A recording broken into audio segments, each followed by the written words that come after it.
evening, it's Dianne Neethling again. I am the CEO of Imsizer Health Products. We have been spending a lot of time at Altitude Skills to discuss the connection between the gut, the brain wellness, and how that affects the scholar, the student, the parent, the teacher. At the end of the day, it doesn't matter the age. It's actually understanding that the body, mind, and spirit is really pretty much the same, whether it be, doesn't matter what the age.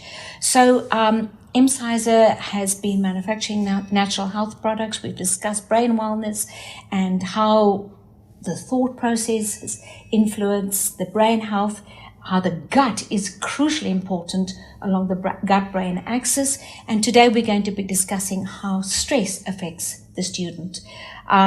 Stress is seen as the enemy, when in reality stress is not the enemy. It is a natural response. If we go back to the beginning of time, everybody was hunters. There would be a time where they'd be hunting the animals and there'd be a stress reaction in the body. It was good. It ups the energy. It puts the body in a state of readiness. That would be healthy but good. It was like getting a big fright. The body would naturally go into a responsive system, and the immune system would kick in and then support the body in that way. However, in modern day society, with students in classes coming from different backgrounds, different environments at home, there's so many factors that can affect the child and the mood of the child and the whole thinking, psychology for the child. These are all things that at the end of the day creates a constant stress. So what we're trying to say, stress is healthy, stress is normal, but when there's constant chronic stress, and that manifests in the body in a couple of ways, from a child that is not performing well at school, to lack of sleep, to totally dysfunctional, super energetic children running around a class, children not being able to concentrate and study well. These all are triggers that there's an overload of stress in the body. And these are the ones that we want to manage. We hope to make a difference so that when parents and teachers know how to address these issues and help the child manifest the healthier, almost self-image, that is where we really want to be. So as I said, stress is not abnormal. It's when it becomes out of control. It is chronic manifestation in the body that manifests in disease and all the neurological diseases. That is when you have the problem. We have different forms of stress. We have psychological stress, neurological stress, interpersonal stress, that is between relationships. We even have physical stress.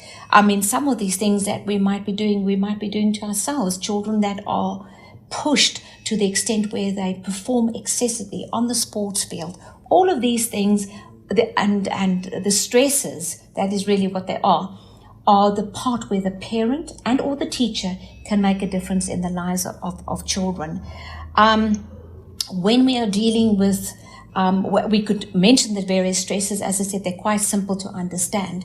It is the parent's responsibility to almost educate the child how to deal with it, be able to do open communication, and to be able to address and verbalize and allow a natural feedback. And this is where the role that we hope to bring to the table, so that the parent and the teacher are aware. The teacher doesn't always know what's happening at home, so too the parent doesn't always ever know what's happening in the class. It's very important that we help to improve the overall feeling of the child, understanding who they are in the God creation, being at peace with themselves, and being able to verbally, emotionally do a two-way communication, do de-stress and help the body get rid of that.